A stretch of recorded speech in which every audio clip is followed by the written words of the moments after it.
Hello les amis, j'espère que vous allez bien. Nouvelle vidéo Planète Rock, et cette fois-ci on va s'intéresser à un grand artiste britannique, le grand Michael Field. Alors, c'est parti.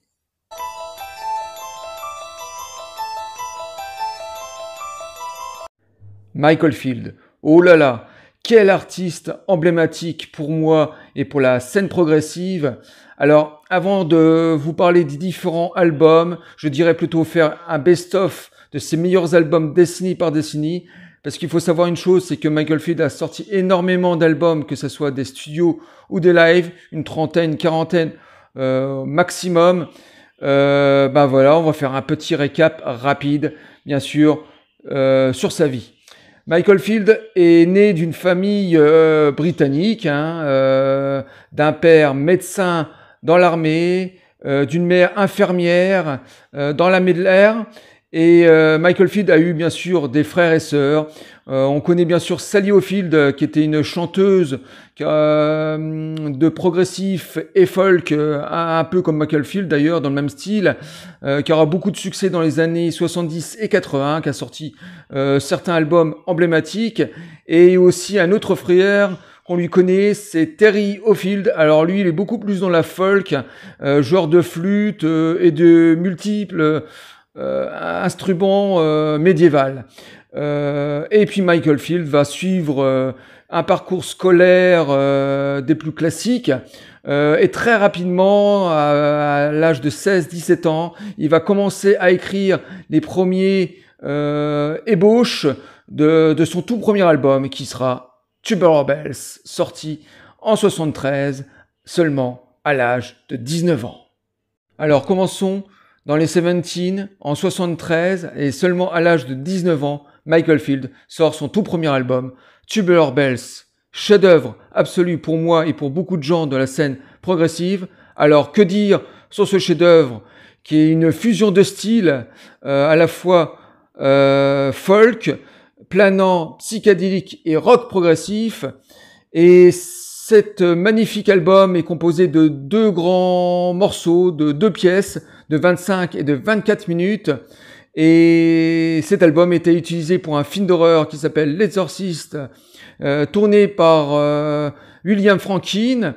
En tout cas, les 4 minutes de piano, d'intro au piano sont utilisées, et vers la fin du film, on utilise quelques séquences de la deuxième partie. Et ce sera pas seulement le premier album pour Michael Field, ça sera aussi le premier succès d'une toute petite maison de disques qui s'appelle Virgin, et ça sera la gloire pour cette maison de disques. Alors, que dire de plus sur ce chef-d'œuvre, Tubular Bells, que je vous conseille vivement. On poursuit sur Edger Ridge, deuxième album de Michael Field. Alors cette fois-ci, on est plus dans l'écriture celtique qui domine cet album. On est dans la rêverie, on a l'impression d'être sur les îles britanniques, celtes, irlandaises, écossaises. Donc, deuxième album est magnifique de Michael Field.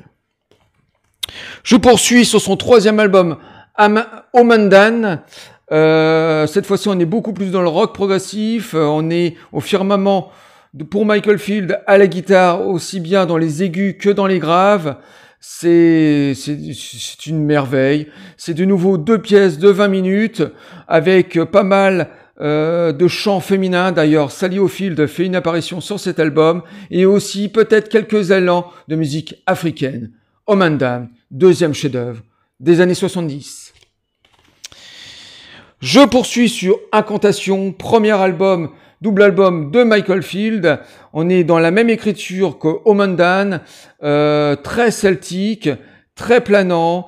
Michael Field au firmament à la guitare, des voix féminins.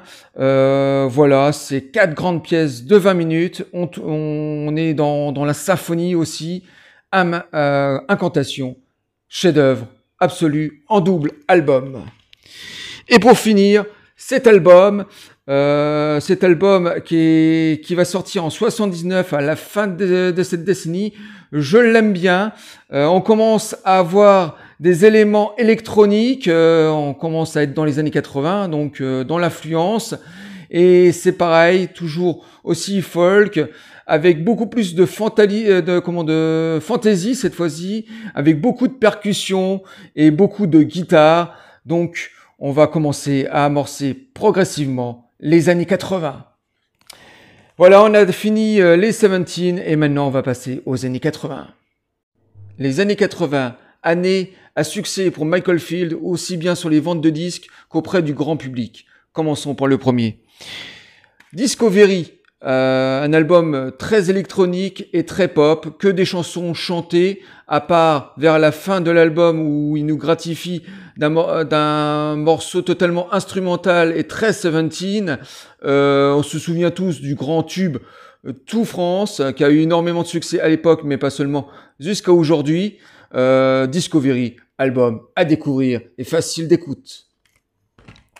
Je poursuis avec Crise, identique à l'écriture que le précédent, très pop, très enjoué aussi, très chanté, avec une multitude de chanteuses dans le retour de Sally Ofield, sa sœur, et on se souvient bien sûr du grand tube Moonlight Shadow, grand tube à l'époque et encore aujourd'hui qui passe sur les ondes, et bien sûr il y a quelques petites séquences folk à droite et à gauche, donc très bon, suite logique de Discovery.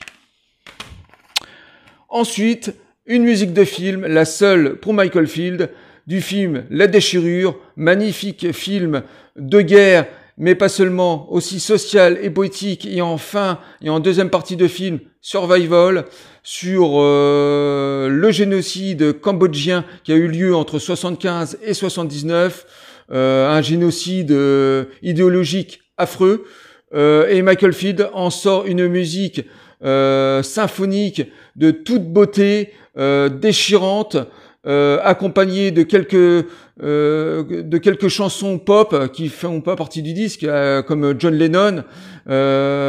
Donc première incursion dans la musique de film et première merveille de symphonie. Et ensuite, je vais terminer par cet album sorti, si je me trompe pas, en 84-85 à peu près. C'est cette fois-ci beaucoup moins pop, beaucoup moins électronique et beaucoup plus folk. C'est peut-être le seul témoignage de cette décennie des années 70. Et en même temps, c'est assez bien enjoué, donc ça part dans toutes les directions. C'est peut-être son deuxième album après Amarok, excellente sur toute la ligne.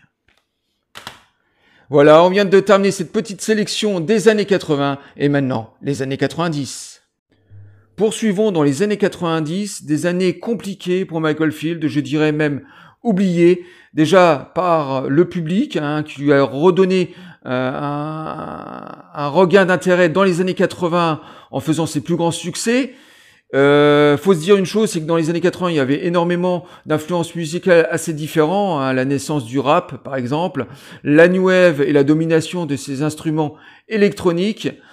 Pourtant, Michael Field aura encore du succès dans certains pays d'Europe, comme l'Allemagne, par exemple, et ses albums sont extrêmement foisonnants, de style, extrêmement bien composés, et on va commencer tout de suite par le premier album sorti en 90, le premier concept album pour Michael Field, Amarok. C'est très folk, mais pas folk dans le sens britannique, irlandaise, écossaise, mais au niveau mondial, puisqu'on retrouve des influences africaines, asiatiques et même européennes. Donc c'est un concept album totalement instrumental avec quelques voix placées à droite, à gauche. C'est un album aussi qui est enregistré, qui dure 1 heure sans coupure, donc il faut prendre le temps de l'écouter, surtout avec un casque de musique, pour déceler toutes les petites influences comme ça et les changements de rythme. Donc, que dire de plus sur Amarok, premier chef-d'œuvre des années 90. On poursuit avec le retour du Tubular Bells 2, sorti en 92, suite directe du premier chef-d'œuvre Tubular Bells. C'est un album totalement symphonique cette fois-ci, avec des légères petites touches de pop et de folk par moment, mais totalement symphonique. magnifique. On retrouve du grand piano, des instruments à cuivre, de la guitare. Enfin voilà, en dire plus sur ce deuxième chef-d'œuvre, sur cette suite parfaitement orchestrée, serait un crime. À découvrir d'urgence Tubular Bells 2. Forcément, on continue en 98 avec Tubular Bells 3. Cette fois-ci, Michael Field a décidé d'en faire plus un album beaucoup plus pop, électronique et d'une durée beaucoup plus courte parce que les deux premiers albums dépassent les 1 heure sans problème. Celui-là, c'est 45 minutes, mais ça s'écoute assez facilement et c'est très facile d'accès, mais c'est extrêmement bien composé. Tubular Bells 3, digne successeur. Et pour finir les années 90, je vais vous parler de cet album, un voyage dans les pays celtes, donc forcément folk, mais pas seulement. Là, on est plus dans les chants traditionnels irlandais, mais aussi écossaises, mais pas seulement. Il y a aussi beaucoup de guitares acoustiques qui accompagnent. Donc c'est un magnifique album qui prête à la rêverie, voyageur, excellent. Dernier album de cette sélection des années 90. Et maintenant, on va passer à la dernière période, les années 2000. Les années 2000, années d'ignorance du grand public, heureusement pas par le mouvement progressif, et on commence tout de suite par Millennium Bell. Alors Millennium Bell, c'est pas une suite de Tubular Bells, bien sûr, mais c'est pour rendre hommage et pour tourner la page définitivement sur la période des années 70. C'est un album assez folk dans l'ensemble, mais aussi assez pop électronique, un très bon disque du passage à l'an 2000. Ensuite, Trilunas. Alors Trilunas, c'est un album totalement électronique cette fois-ci, assez bien enjoué, un peu de symphonie, un très bon disque dans l'ensemble.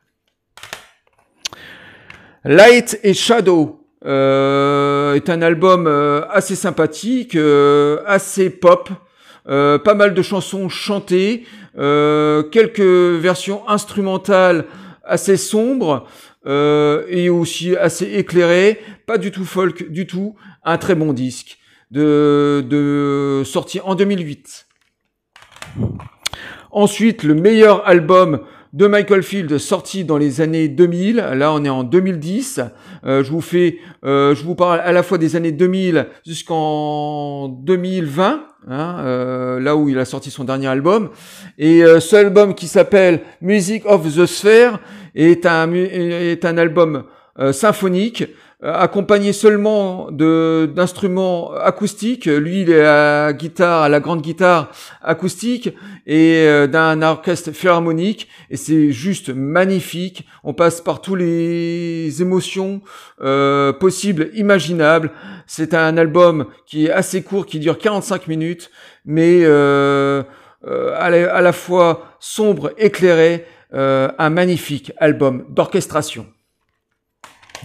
Et pour finir, on va forcément terminer par son tout dernier album et suite du grand album des années 70, Omandan, donc Return to Omandan, est une digne suite. Alors au début, quand je l'avais écouté la première fois, j'avais pas trop apprécié. Je trouvais que c'était un peu du